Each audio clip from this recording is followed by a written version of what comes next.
দর্শক, শহীদ বুদ্ধিজীবী দিবসে খুলনার গল্লামারী স্মৃতিসৌধে শ্রদ্ধা জানাচ্ছেন নানা শ্রেণী পেশার মানুষ। আরও খবর জানাতে সেখান থেকে সরাসরি যুক্ত হয়েছেন আমাদের সহকর্মী বেল্লাল হোসেন সজল। সজল, শ্রদ্ধাঞ্জলির খবর জানাবেন।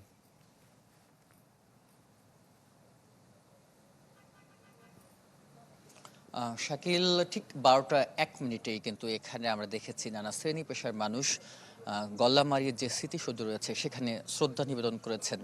এবং আপনারা দেখছেন যে এখানে কিন্তু সেই পুষ্পস্তবকগুলো রয়েছে এবং আমরা দেখেছি সবার আগেই কিন্তু ঠিক ১২টা ১ মিনিটেই খুলনা প্রেস ক্লাব সর্বপ্রথম গল্লামারীর এই বধ্যভূমির যে স্মৃতিসৌধ রয়েছে সেখানে তারা বুদ্ধিজীবীদের শ্রদ্ধা নিবেদন করে কিন্তু তারা পুষ্পস্তবক অর্পণ করেছেন। এরপরেই কিন্তু রয়েছে খুলনা টিভি রিপোর্টার্স ইউনিটি এবং খুলনা মহানগর ও জেলা বিএনপির নেতাকর্মীরা এখানে এসেছিলেন, তারাও শ্রদ্ধা জানিয়েছেন।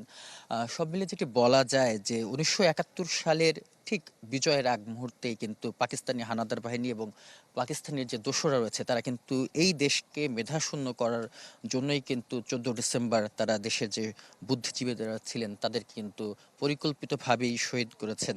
এবং এই দিনটিকেই কিন্তু তারা নানাভাবে স্মরণ করছে এই দেশের আপামর মানুষ, বিভিন্ন শ্রেণী পেশার মানুষ কিন্তু আজকের দিনটিকে কিন্তু প্রতি বছরই তারা স্মরণ করেন। তারা যেটি বলছেন যে এই যে ১৯৭১ সালে বাঙালি জাতির মেধাশূন্য করার লক্ষ্যে কিন্তু তারা যেই কার্যক্রমটি ঘটিয়েছিল একেবারেই জঘন্য একটি ঘটনা।